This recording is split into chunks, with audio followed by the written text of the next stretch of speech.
Kwiha omukwezi kwa kashatu orutaro rubarukaho omwihanga lya Congo empungi nyingi zikatandika kweshuka omwihanga lya Uganda kandi obwa hati empungi zirikurenga 3,515 nibo bahandikirwe ahari Nyakabande 2,000 baremeire omu rurembo rwa Bunagana hamwe n'ebyanga ebindi ebiri hihi n'esharo ya Congo. Ebitongore ebirikuhereza obuhwezi nka United Nations High Commission for Refugees, Uganda Red Cross Society hamwe n'ebindi bitwire nibihayo obuhwezi oburumu emibazi, amizi hamwe n'ebyokurya omu myanya ey'empungi zirimu.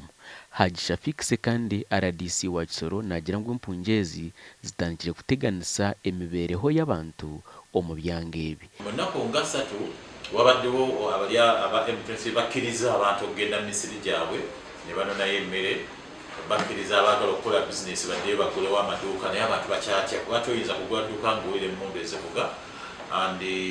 So tulina abantu betulowooza nti emitwalo ng'ebiri egy'abantu gye gikyalemedde ku nsalo awo Bunagana, Mulamba ne Rukundo Town Council. Naye era nga buli lunaku tufuna abantu aberipootinga e Nyakabande mu Transit Center. Kuba Nyakabande kyekifo ekikkirizibwa mu mateeka okwaniriza abalundabunda. Era buli lunaku tufuna abantu olwajjo twafunye abantu 600 nga mu Kinanda, buli twafuna 603, twafuna 5. Ndowooza mu nnaku nga 3 tuli bantu nga 2,000. Aha niho ayorekyerire okusharamu kw'Abebembezi ba Kisoro nikwe kuzibira empabuhwezi kugaruka kuzuhwera obwo zaba zitari Nyakabande. Olunaku lwajjo twatudde nga security committee ya district netusalawo nti tetukyaddamu kukkiriza bitongole ebigaba obuyambi okuddayo okutwala obuyambi Bunagana nga amazzi, okubatwalira emmere, okubatwalira blanketi, okubawa obutundubaali. Buli lwokola ekyo obeera nga abagamba nti musigale wano mukole bimwagala, ekintu ekitali kirungi. So tusazeewo bonna tubajjewo.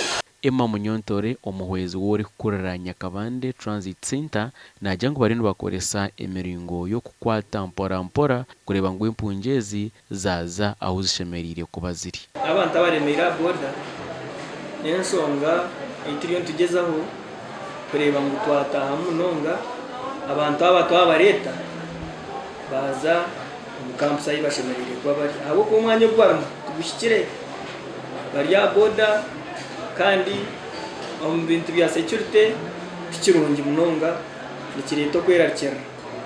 Esther Anyukuni Minisita orikujunaanizibwa abikirizi hamwe n'empungi omu kwezi kwa Katano akaragira ngu empungi zoona ezibaire ziremeire omu bantu ngu zirigeyo zize omu kampu ya Nyakabande omu biro 14 byonka bitu na hati ngu kikaremwa kuhikirira. By the 13th of this month, we shall not accept anyone to be either outside the transit center or go back to DRC Congo. This one we are not going to accept because already we are so stressed as a country. We are not going to continue again entertaining this. Nikigamba ngo bingi omu baremeire Bunagana nibasiiba omu ihanga lya Congo bukibekiro biije omu Uganda kandi n'abashubuzi hamwe n'abahingi. Gashakwa Job Namanya na Keta Tuzariro.